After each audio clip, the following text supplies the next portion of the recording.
E aí, galera, boa sexta-feira para todo mundo, né? Como é que vocês estão? Espero que esteja tudo bem com vocês. Mas me diz uma coisa, vocês já se inscreveram no canal? Ainda não? Então se inscreve, tá? Ativa o sininho e fica ligado em todas as nossas aulas para você se preparar muito bem para o Enem, beleza? Então hoje a gente vai dar uma oportunidade aí na filosofia e a gente vai falar de um carinha, né, que é muito importante na filosofia clássica, que seria o Platão, já que na aula passada, né, que vai aparecer aqui no card para vocês, tá? A aula passada a gente trabalhou Sócrates e Sofistas, Sócrates que seria o professor de Platão. Então, hoje a gente vai falar um pouquinho, de uma forma bem sintética, sobre esse pensamento de Platão, dos mundos, da ideia e sensível, beleza? Então, perde não, espera um pouquinho aí, que já a gente volta.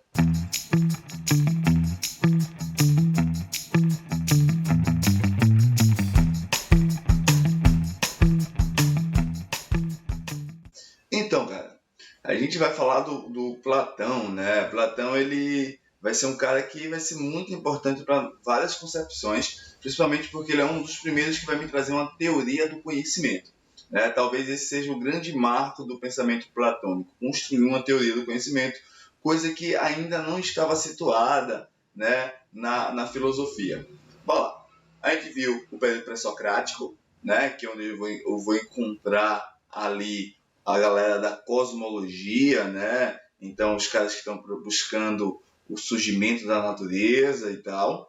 A gente viu a transformação para o período socrático, onde eu vou encontrar agora a preocupação no homem, no funcionamento, né? Uma condição de verdade, de debate, estrutura ética dentro da cidade. E agora a gente vai para um período que é uma transição do período socrático para o período pós-socrático.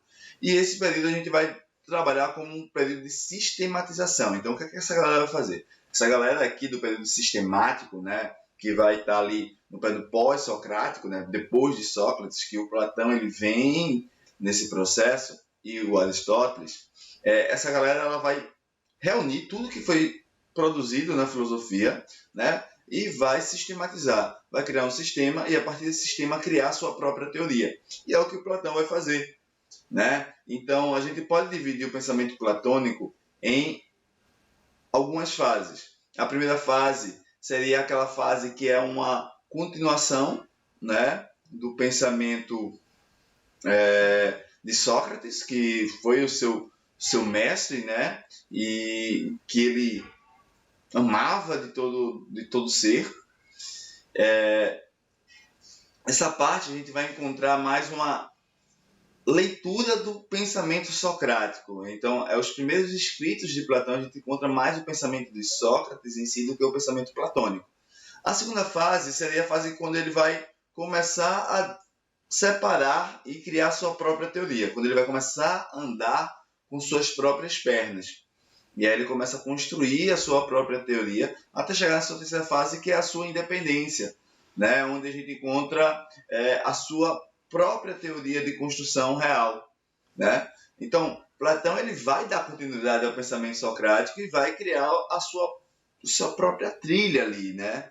E nesse contexto ele vai criar uma escola que a gente vai chamar de academia, que ele vai chamar de academia, gente, né? Ele vai chamar de academia, e vai ter vários discípulos, e um deles vai ser Aristóteles, e que será o nosso próximo assunto, que é falar um pouquinho sobre o Aristóteles. O que a gente precisa estar bem ligado em Platão, tá? Duas coisas importantes. A sua visão pessimista sobre a democracia. Então, Platão ele não concorda de nenhum jeito desse modelo democrático, tá? Então, se a gente pensa o livro A República, né? O livro A República de Platão é um livro que está ali fazendo só para dizer, olha, a democracia não serve. Se a gente pudesse resumir, claro que o livro ele traz diversos outros pontos, né? Mas é uma crítica política. A gente pode dizer que o mito da caverna ele tem dois conceitos, da teoria do conhecimento e da teoria política. Então, a democracia, no contexto de Platão, era um modelo político que meio que enganava a população, né? quê? Lembra como é que funciona a democracia em Atenas, tá? Nesse tempo. A democracia é uma democracia direta, ok? Lembra disso, é uma democracia direta. Isso quer dizer que todo cidadão ele participa ativamente das decisões políticas do teu estado. E então ele vai para os debates, ele pode propor e o voto dele vale igual a qualquer um. Então as decisões são tomadas pela maioria votante, né? Pela maioria dos cidadãos. Aí você pensa, quem são os cidadãos, né? Cidadão na Grécia Antiga era o homem acima de 21 anos, filho de pai e mãe atenienses, então ele não podia ser estrangeiro, e livre, ele não podia ser escravo. Tá? Então eu tenho essa condição aí para ter o modelo de democracia. Então eu tenho muitas pessoas que tomam decisões dentro do modelo político da democracia.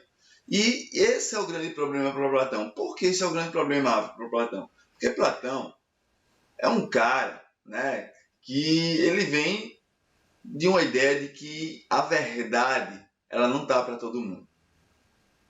Tá? É um pouco diferente já do pensamento socrático, né? Porque Sócrates diz que a verdade está dentro de todo mundo, só que as pessoas não sabem. Platão ele vai um pouco mais distante. Ele diz, olha, a verdade ela não está para todo mundo, ela está dentro de você, tá, mas dentro de algumas determinadas pessoas, porque vai ser a condição da alma. A verdade, né? Lembra de Sócrates, a verdade não está na alma, tá? Todo mundo não possui alma. Então, para Sócrates a verdade é de todo mundo. Só que para Platão eu tenho 3 tipos de alma. E dependendo do tipo da minha alma, ou eu possuo uma possibilidade de conhecimento ou eu não possuo. Porque eu tenho desses 3 tipos de alma, uma é imortal, que é a alma racional, e as outras 2 almas não são imortais, logo elas não adquirem conhecimento ao decorrer do processo. Então não tem como ela alcançar a verdade. Então, se eu tenho 3 tipos de alma, e apenas uma alcança a verdade e as outras 2 não, então se a gente fizer uma proporção básica, a maioria da população ela tem as outras 2 almas, né, que não possui o conhecimento. Então isso é um conceito bem básico de matemática. Se eu tenho 3 tipos de almas, a gente dividir igualitariamente esses 3 tipos de almas com a população, então consequentemente a gente vai ter mais pessoas com uma alma concupiscente e irascível do que com a alma racional. Logo, eu vou ter mais pessoas debatendo dentro da água com essas 2 almas que não possuem conhecimento. Então, quem toma as decisões na política grega ateniense são essas pessoas que não têm condição de ter conhecimento. Isso é a grande crítica do Platão. O Platão entende que as decisões políticas têm que ser tomadas por essas pessoinhas que têm uma alma racional. Por que isso, Rafa? Porque essas pessoas conhecem a verdade. Elas sabem o que é certo. Logo, elas vão ser justas. E quando elas são justas, elas estão fazendo o bem, cara. Lembra disso. Quando elas são justas, elas estão fazendo o bem. Por quê?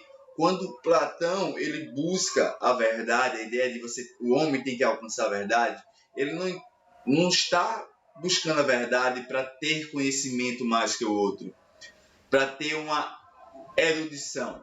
Não, não é isso. Eu estou procurando a verdade para eu poder praticar a justiça.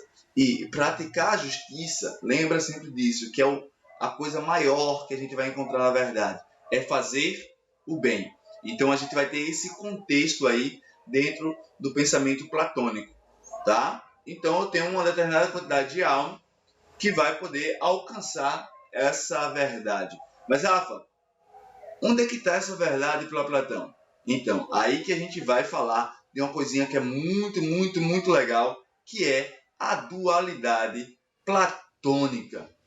O que é essa dualidade? Tá? É a divisão do mundo das ideias e do mundo sensível. E a gente tem que ficar muito atento a isso. Por quê? Bom, como é que Platão chega à concepção dessas 2 coisinhas aqui? Então, bora ver. Lembra lá que eu falei que é sistematização? Não é sistematização? Então, eu vou sistematizar. Então, eu vou reunir tudo que já foi produzido. Então, quando Platão ele vai reunir tudo que foi produzido, ele vai encontrar 2 escritos, né? 2 pensadores, que é muito importante, que é o Parmênides e o Heráclito. Tá? O Parmênides é aquele cara que vai dizer pra gente assim, ó, que defende a imobilidade do ser. O ser não pode deixar de ser. Porque se o ser deixar de ser, quer dizer que ele nunca foi um ser e sempre foi um não ser. Basicamente, ele está dizendo, olha, o ser ele não muda. Porque se ele muda, quer dizer que ele nunca foi aquilo antes. Então, A é A e A não é B. Porque se A fosse B, A nunca teria sido A. Beleza? Então, imobilidade do ser. Então, eu tenho a ideia do Parmênides, que diz que as coisas são imóveis.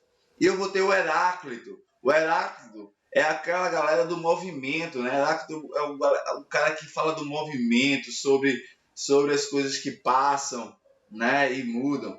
E a gente lembra daquela música que até o Enem já trabalhou, nada do que foi será, de novo tudo que já foi um dia, tudo passa, né? Então o Parmênides vai dizer que você nunca pode se banhar duas vezes no mesmo rio, porque a partir do momento que tu entrasse naquela água, ela já deixou de ser o que ela foi um dia. Então, eu vou ter esses dois pontos. Um cara que me diz que as coisas são móveis e outro cara que diz que as coisas são fixas, imóveis. Aí você pensa, porra, qual é o cara certo? Então, Platão ele vai chegar e dizer, olha, calma, os dois estão certos em sua medida. O Heráclito está certo em um ponto e o Parmênides está certo em um ponto. E aí você pergunta, como assim, Platão? É fácil, velho. Presta atenção. Eu tenho um local onde existe a mobilidade das coisas e eu tenho um local onde existe a imobilidade das coisas. Que é, eu tenho um mundo sensível e eu tenho um mundo inteligível, o mundo das ideias, né? O mundo ideal. Aí você pensa, Rafa, ele está falando de dois mundos físicos? Não, ele está falando de um mundo físico, que é o mundo sensível. O nosso mundo físico é o que a gente considera como um mundo sensível, tá? Onde nós estamos, onde nós somos colocados e nascemos. E eu tenho um mundo intelectual, que é um processo metafísico, que é o nosso mundo das ideias. E aí, indicação para vocês, velho. Pô, assista Matrix, né? O 1, o 2, o 3. Espera que já saia o 4. Então assista Matrix, porque Matrix é a utilização do pensamento, né? Da caverna de Platão. Tá? Então, pô, eu nasço nesse mundo sensível onde o que me norteia são as sensações. Esse mundo sensível nada mais é do que uma cópia do mundo das ideias. O mundo das ideias, tá? Como está dizendo ali, é a essência das coisas, onde as coisas são como elas realmente são, né? E aquela coisa ela não muda, ela sempre vai ser aquilo. Então o que é que acontece? Imagino que no mundo das ideias eu tenho a ideia de uma cadeira. Pronto. Ali eu tenho a essência da cadeira. Aquela essência ela gera uma ideia. Por isso que a gente chama de mundo das ideias. Ela gera uma ideia para a gente fazer ela fisicamente. E a gente vai fazer ela fisicamente no mundo sensível. Só que quando a gente faz a cadeira, a gente não faz a cadeira como ela realmente é. A gente faz uma cadeira a partir da ideia que a gente tem como é a cadeira. Então, o que é que acontece? Eu faço uma cópia que é apenas a partir da sua ideia e não a sua realidade. Por isso que eu tenho modelos diferentes de cadeiras, tá? Por isso que eu tenho modelos diferentes de celulares, porque eu só estou produzindo ideias. Então, Platão vai dizer que o mundo sensível ele tem cópias imperfeitas. É uma cópia imperfeita. Tá? É uma cópia imperfeita. Se é uma cópia imperfeita, certo? E aqui a gente tem, é norteado pela sensação, ela vai nos enganar. Ela geralmente nos engana. Se ela nos engana, ela não consegue produzir conhecimento, cara. Por exemplo, eu vi uma cadeira aqui, tá? Tô olhando para uma cadeira. Massa! Aí você pensa, eu conheço a cadeira. Não, você não está conhecendo a cadeira, você está conhecendo uma cópia imperfeita da cadeira. Então não tem como eu gerar conhecimento no mundo sensível, porque tudo que eu observo, tudo que eu sinto é a partir de coisas que não são realmente como elas deveriam ser. São apenas cópias. Então ele vai dizer que o mundo sensível ele nos engana. A sensação, ela nos engana. Tá? Logo, eu não gero conhecimento nesse mundo sensível. Então, o que é que a gente consegue produzir nesse mundo sensível? Platão vai dizer que a gente consegue produzir a filodoxia, que seria a condição de opinião, e, pasme, opinião não é uma verdade, opinião é apenas uma ideia que tu tem de coisas que nem sempre são reais, tá? E a arte, a poesia, né? As mimises. Platão vai dizer que a poesia é uma coisa impressionante porque ela vai diminuir, né? Na verdade, nem diminuir, desculpa. Ela vai reproduzir um sentimento, certo? De um sentimento que não é real. Então, a gente sente algo no nosso mundo sensível, a poesia vai falar desse sentimento. Só que esse sentimento, segundo Platão, é uma enganação. Então a poesia está falando de um sentimento que é enganado. Então ela está mentindo, basicamente mentindo duas vezes. Né? A arte está nesse contexto. Do mesmo jeito aí eu vou ter o mundo das ideias. O mundo das ideias é onde eu encontro a verdade, onde eu encontro a essência das coisas, né? Onde a gente vai encontrar a coisa como ela realmente é. A partir de quando eu encontro a coisa como ela realmente é, aí sim eu consigo praticar o bem. Eu consigo ser justo. Pensa que o bem é sempre algo maior. É aquilo que a gente vai ter no mundo das ideias como mais importante. Né? Então, por isso que aquele que encontra, aquele que consegue alcançar o mundo das ideias, seria o governante ideal. Né? Então, essa seria a dualidade platônica. Mas, Rafa, como é que tudo isso acontece? Então, indico que vocês assistam lá o Matrix, é sério, tá? Qualquer dúvida, a gente tá aqui para você se inscrever na nossa sala de aula. A gente vai gerar algumas aulinhas para vocês. Então, esse assunto a gente pode trabalhar com maior profundidade lá. Então, não perde tempo, cara. O formulário está aqui na descrição, tá? Você se inscreve na sala de aula. Você vai ter acesso a questionários para as aulas que a gente já está vendo, tá? Você se prepara melhor, você tem um contato melhor com os professores para tirar dúvidas, né? Então, não perde tempo não. Lembra lá, se inscreve no canal, compartilha, deixa o teu like aí, compartilha com teus amigos, tá? Que estão se preparando para o Enem e vem ser uma ex-aluna aí, trabalhar com essa galera muito boa, certo? Onde é que você vai encontrar um curso que tem os melhores do Brasil, né? Você não vai ter professor só de um lugar, você vai ter professor em todo o Brasil, de todas as regiões, beleza? Então, tchau, tchau e até próxima sexta-feira.